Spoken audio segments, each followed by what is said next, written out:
ओम नमः शिवाय, श्री शिवाय नमस्तुभ्यम। एक बार फिर से आपका स्वागत है शिव शंभू यूट्यूब चैनल पर। हम 14वां अध्याय देख रहे हैं। अब दक्ष की 60 कन्याओं का विवाह।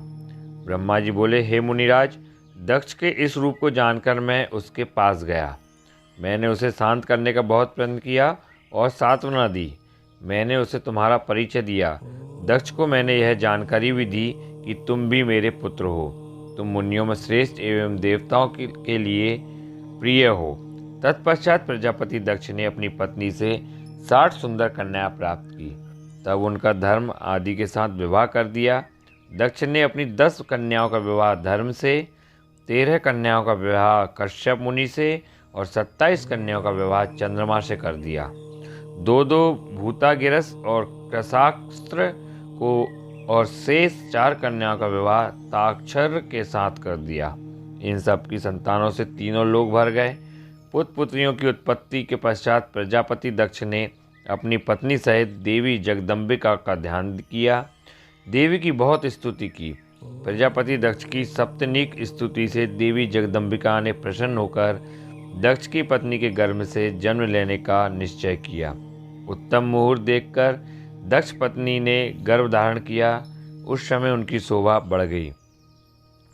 भगवती के निवास के प्रभाव से दक्ष पत्नी महामंगल रूपिणी हो गई। देवी को गर्भ में जानकर सभी देवी देवताओं ने जगदम्बा की स्तुति की। 9 महीने बीत जाने पर शुभ मुहूर्त में देवी भगवती का जन्म हुआ। उनका मुख दिव्य आभा से सुशोभित था। उनके जन्म के समय आकाश से फूलों की वर्षा होने लगी और मेघ जल बरसाने लगे। देवता आकाश में खड़े मांगलिक ध्वनि करने लगे। यज्ञ की बुझी हुई अग्नि पुनः जलने लगी।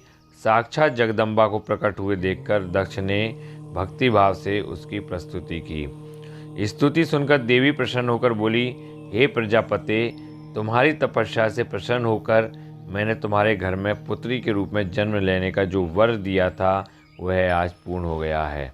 यह कहकर उन्होंने पुनः शिशु रूप धारण कर लिया तथा रोने लगी। उनका रोना सुनकर दासियां उन्हें चुप कराने हेतु वहां एकत्र हो गई। जन्मोत्सव में गीत और उनके वाद्य यंत्र बजने लगे। दक्ष ने वैदिक रीति से अनुष्ठान किया और ब्राह्मणों को दान दिया। उन्होंने अपनी पुत्री का नाम उमा रखा।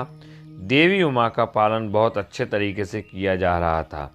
वह बालकपन में बहुत सी लीलाएं करती थी।